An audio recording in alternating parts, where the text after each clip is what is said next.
لقد رضي الله عن المؤمنين إذ يبايعونك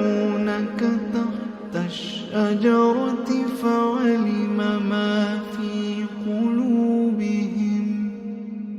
فأنزل السكينة عليهم وأثابهم فتحا